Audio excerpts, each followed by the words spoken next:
Hi friends, welcome to simple vlog.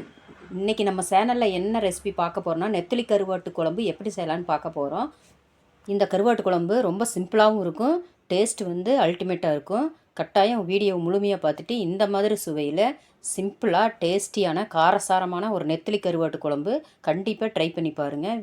வீடியோவை like பண்ணுங்கள், subscribe பண்ணுங்கள். வாங்க வீடியோக்குள்ளே போய் இது எப்படி செய்யலான்னு பார்க்கலாமா. 100 கிராம் நெத்திலி கருவாடு ஒரு பவுலில் நான் எடுத்துருக்கிறேன். இதோட தலைப்பீஸை வந்து நம்ம கட் பண்ணி எடுத்துட வேணும். கிளீனிங்களாகவே வந்துடும் ஈஸியான முறையில். வெந்தெண்ணெய் ஊற்றி கழுவாதுக்கு முன்னையே நம்ம தலைப்பீஸை வந்து எடுத்து சுத்தம் பண்ணி வச்சுக்க வேணும். இந்த மாதிரி எல்லா கருவாட்டிலையும் தலைப்பீஸை வந்து எடுத்து சுத்தம் பண்ணிவிட்டு இப்போ வெந்தெண்ணெய் வந்து கொதிக்க வச்சு இதில் வந்து முழுகிற அளவுக்கு நல்லா ஊற்றி ஒரு 10 நிமிஷம் மட்டும் இது வந்து அப்படியே இருக்கட்டும்.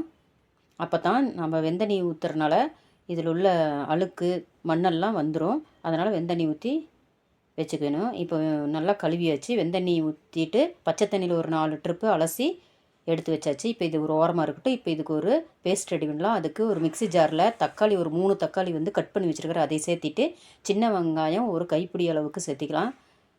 சேர்த்திட்டு இதில் மிளகாய்த்தூள் வந்து 2 டீஸ்பூன் சேர்த்திருக்கிறேன். சேர்த்திட்டு மல்லித்தூள் 2 டீஸ்பூன் சேர்த்திட்டு மஞ்சத்தூள் 1/2 டீஸ்பூன் சேர்த்தி இதை வந்து நைஸாக அரைச்சிட்டு வந்துடலாம். இப்போ அரைச்சி ஒரு பவுலில் மாற்றியாச்சு. இது அப்படியே இருக்கட்டும். இப்போது இதுக்கு தேங்காய் பால் எடுக்க வேணும். அதுக்கு ஒரு மிக்ஸி ஜாரில் ஒரு அரை மூடி தேங்காய் எடுத்து அதை பொடி பொடியாக கட் பண்ணி சேர்த்திட்டு தேங்காய் பால் வந்து எடுத்து வச்சுக்க வேணும். இப்போ இது ஒரு ஓரமாக இருக்கட்டும். இப்போ எப்படி செய்யலான்னு பார்க்கலாம். வாணலியில் வந்து 2 குழிக்கரண்டி அளவுக்கு நல்லெண்ணெய் சேர்த்திக்கணும். நல்லெண்ணெயில் செய்யும்போது டேஸ்ட்டு வந்து சூப்பராக இருக்கும். கடலெண்ணெயில் கூட செய்யலாம், நல்லெண்ணெய் தான் ரொம்ப டேஸ்ட்டு கொடுக்கும். நல்லெண்ணெய் சேர்த்திட்டு கடுகு 1/2 டீஸ்பூனு, வெந்தயம் 1/2 டீஸ்பூன் சேர்த்தி நல்லா பொரிஞ்ச மிட்டி இதில் வந்து பூண்டு வந்து ஒரு 20 பல் பூண்டு வந்து தட்டி 1-2 தட்டி இதில் சேர்த்திருக்கிறேன். முழுசாவோடு சேர்த்திக்கலாம். தட்டி சேர்க்கும்போது இதோட மனம் வந்து அருமையாக இருக்கும். இப்போ பூண்டு ஓரளவுக்கு வதக்கின பிறகு இதில் வந்து 4 பெரிய வெங்காயம் பொடியாக கட் பண்ணி வச்சுருக்கிறேன். பெரிய வெங்காயம் கொஞ்சம் ஜாஸ்தியாக சேர்த்திட்டா நல்லாயிருக்கும் டேஸ்ட்டு. வெங்காயம் வதக்கும் போதே ஒரு இனுக்கு கருவேப்பிலை சேர்த்திட்டு வதக்கிக்கலாம். நல்லா இந்த அளவுக்கு பொன்னிறமாக வதக்கின பிறகு இதில் வந்து நம்ம அரைச்ச தக்காளி வெங்காய பேஸ்ட்டு வந்து சேர்த்திக்கலாம். சேர்த்திட்டு தண்ணி சேர்க்காம கொஞ்ச நேரம் இதை வந்து குக் பண்ணிக்கலாம். அடுப்பை வந்து மீடியமில் வச்சுட்டு குக் பண்ணிடணுமா, பச்சை வாசம் போயிடும். இப்போ வந்து மிக்ஸி கழுவிய தண்ணி கொஞ்சமாக சேர்த்திட்டு அதோட 1 கப்பு எக்ஸ்ட்ரா தண்ணி சேர்த்திக்கலாம். இந்த 1 கப்பு தண்ணியே போதுமானது. ஏன்னா தேங்காய் பால் எடுத்து வச்சுருக்கிறனால இதுக்கு இந்த தண்ணியே போதுமானது. இதுக்கு தேவையான கல்லுப்பு சேர்த்திட்டு நல்லா கலந்துட்டுக்கலாம். எல்லாம் கலந்துட்டுட்டு பச்சை வாசம் போகிற அளவுக்கு கொதிக்க விடலாம். ஒரு 5 நிமிஷம் நல்லா கொதித்து பச்சை வாசம் போயிடுச்சு. இப்போ வந்து ஒரு நெல்லிக்காய் சைஸு புளி எடுத்து ஊற வச்சு எடுத்து வச்சுருக்கிறேன். அதை வந்து கரைச்சி இதில் சேர்த்திக்கலாம்.